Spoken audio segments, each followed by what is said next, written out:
ज्यावेळेस रॅलीमध्ये थांबून एक गाडीवर आजोबा फिरत होते रॅलीमध्ये, गळ्यात गमजा टाकून झेंडा गाडीला लावलेला, वय वर्ष 75 असेल. मी बाजूला घेऊन त्यांना उभा करून विचारलं की बाबा तुम्हाला दुसऱ्या गाड्यांचा त्रास होतोय, एवढी सगळी पोरासोरांची गर्दी घाई चालू आहे, आम्हाला गाड्या चालवता येत नाहीत, तुम्ही बाजूला व्हा. ते म्हणे मी वसंत दादांना शब्द दिलता, मी पतंगराव कदम साहेबांना शब्द दिलता की मी विचार सोडणार नाही, निष्ठा सोडणार नाही.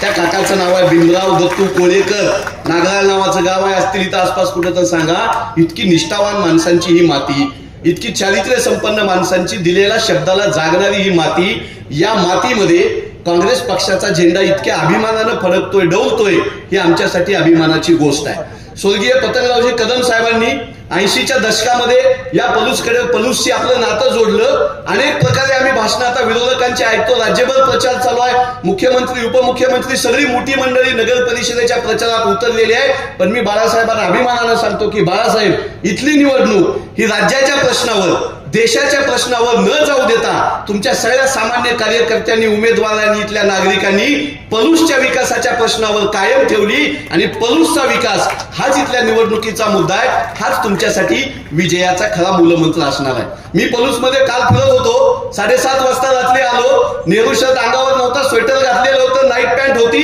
तोंडाला मास्क लावलेला होता, रस्त्याने फिरत होतो. एका काकापाशी उभा राहिलो आणि विचारलं काका काय चालू आहे. त्याने 2 तक्रारी केल्या. मी म्हणलं मग आता मतदानाचं कसं. ती म्हणे असतील तक्रारी, पण मशीन जवळ गेलं की पतंगराव कदम साहेबाचा चेहरा दिसतो, आम्ही दुसरं बटन दाबत नसतो. आम्ही त्यांच्या माणसाला भांडू, आम्ही टीका करू, आमच्या समोर आल्यानंतर त्यांना आम्ही जाब विचारू, पण मतदानाला हाताच्या पंजाशिवाय आमचा हात कुठं जात नसतो. आम्ही काँग्रेसला विजयी करतो साहेब, तुम्ही काळजी करू नका. इतकी निष्ठा, इतके विचार आणि सामान्य लोकांशी इतका संवाद. आता एक ताई पिवळ्या ड्रेसवाली येऊन इथं बोलून गेली. रॅलीमध्ये ती ताई होती, भाषणात नाव नव्हतं, सरळ ती ताई आली, इथं बोलली, विचारलं, साहेबांना विचारलं आणि भाषण केलं. इतकं सहज नेते तुम्हाला उपलब्ध आहेत, इतकं सहज व्यासपीठ तुम्हाला उपलब्ध आहे, तुमच्या माणसांचा इतका तुमचा स्नेह आहे. आम्ही नेते खूप बघतो, महाराष्ट्रामध्ये अनेक नेते बघतो. बाळासाहेबांच्या नेतृत्वाबद्दल इथल्या विरोधकांनी काय वावड्या उठवायला सुरू केल्या. काल मी काहीतरी रील एक पुन्हा फिरताना बघितली. पलूसमध्ये बायको आणि पुण्यामध्ये नवरा, इथल्या खालच्या स्तराला हे बोलतायत. अजितदादांना माझी विनंती आहे, देवेंद्रजी फडणवीस साहेबांना विनंती आहे की तुमच्या इथल्या चेल्याच्या पाट्यांना तुम्ही आवरा. हे कल्चर पलूसचं नाही, हे महाराष्ट्राच्या राजकारणाचं कल्चर नाही. तुम्ही महिलांवर घसरताय. महिलांच्या आरक्षणाचा कायदा करणारा माझा काँग्रेस पक्ष आहे, महिलांना पहिल्यांदा पंतप्रधान करणारा, राष्ट्रपती करणारा माझा काँग्रेस पक्ष आहे. 3.5 लाख महिला पंचायत राज व्यवस्थेमध्ये काँग्रेस पक्षानं दिलेल्या महिलांच्या 50% आरक्षणावर आज सत्ता भोगतायत. तुम्ही असले विरोधक जर आमची टिंगल टवाळी महिलांची करणार असाल तर आई भवानीची शपथ आहे की असल्या महिलांचा अपमान करणाऱ्यांना, महिलांच्या चारित्र्यावर हात उठवणाऱ्यांना ही पलूसची जनता खड्यासारखं बाहेर फेकेल. बाहेरच्या माणसाचं इथं काही काम नाही. मी येऊन तुम्हाला कदम साहेबांचं काम, बाळासाहेबांचं काम, विशालदादाचा संपर्क पलूसकरांसाठीच मी सांगायची गरज नाही. मी म्हणलं बाळासाहेबांना की इतकी माणसं ऊर्जेने पेटलेली आहेत, विजयाची मिरवणूक दिसते, पण आम्हाला बाळासाहेबांचं राज्याच्या बाहेरचे जी ही लोक सांगतात ना, हेलिकॉप्टरनं जातात, आम्हाला उपलब्ध नाहीत, आमच्यासाठी नाहीत. विश्वजित कदम साहेबांनी माझ्यासारख्या शेतमजुराच्या मुलाला नेता केलं, प्रवक्ता केलं, स्थान मिळवून दिलं, आपल्या बाजूला बसवून घेतलं. असंख्य कार्यकर्ते महाराष्ट्रामध्ये मला माहित आहेत. राज्याच्या कानाकोपऱ्यात बाळासाहेबांनी युवक काँग्रेसचा अध्यक्ष असताना केलेलं काम मला माहित आहे. संपत्तीवाला, पैशावाला, घराणेशाहीवाला न बघता साध्या घरातली सामान्य माणसं मोठं करण्याचा हातखंडा आणि तोच पतंगरावजी कदम साहेबांचा वारसा विश्वजित दादा चालवतायत, हे मी आवर्जून तुम्हाला इथं सांगायला हवं. उपलब्ध असणं, आम्ही अनेक वेळा विधानसभेच्या कामकाजामध्ये आम्ही बाळासाहेबांकडे जातो की राज्यातल्या विद्यार्थ्यांचे हे प्रश्न आहेत, शेतकऱ्यांचे हे प्रश्न आहेत, माझ्या भागातला हा प्रश्न आहे, विधानसभेमध्ये तुम्ही घ्या. बाळासाहेब तो घेऊन खिशात ठेवतात. पण ज्यावेळेस विधानसभेमध्ये कामकाज चालू असतं आणि बाळासाहेब आता आमचा प्रश्न विचारतील म्हणलं की बाळासाहेब पलूसचा प्रश्न विचारतात, बाळासाहेब तळेगावचा प्रश्न विचारतात.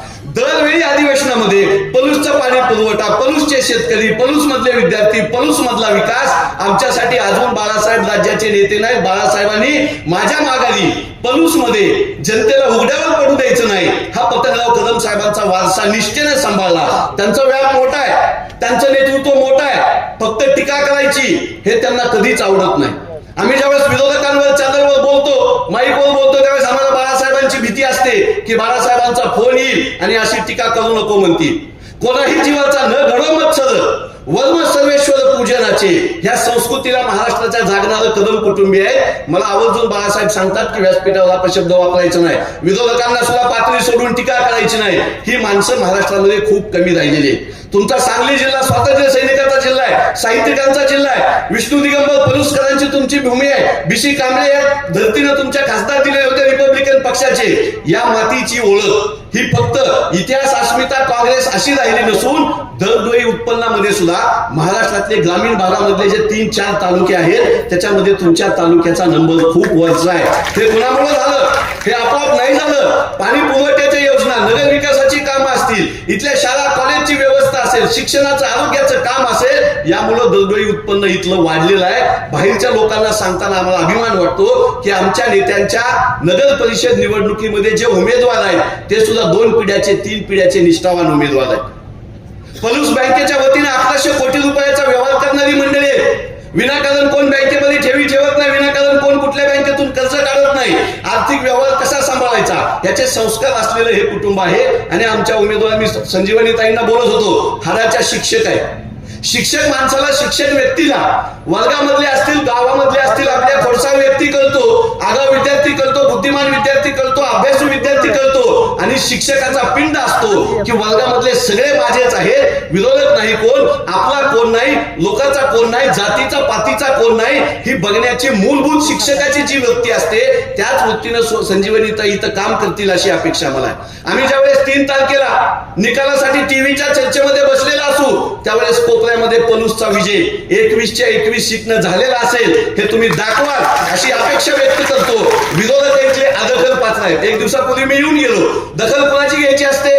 आमचं चिन्ह पळवलेलं, आमचेच नेते आमच्याकडूनच गेलेले, सगळंच उदार उसनवारीचं असेल तर रोकडा लोक इथं उपस्थित आहेत. विकास करण्याचा 3 पिढ्याचा अनुभव असलेले लोक इथं उपस्थित आहेत. हातचं सोडून पलट्याच्या मागं पलूसची जनता जाणार नाही असा विश्वास व्यक्त करतो. काँग्रेसच्या उमेदवारांना विजयी करा. बाळासाहेबांवर अख्ख्या महाराष्ट्राचं लक्ष आहे, विशालदादांवर अख्ख्या देशाचं लक्ष आहे. काँग्रेसचा विचार या मातीतून तुम्ही फडकवा आणि या नेतृत्वाला बुलंद आवाज द्याल अशी अपेक्षा व्यक्त करतो. पलूसच्या विकासाच्या बाहेर चर्चा जाऊ देऊ नका.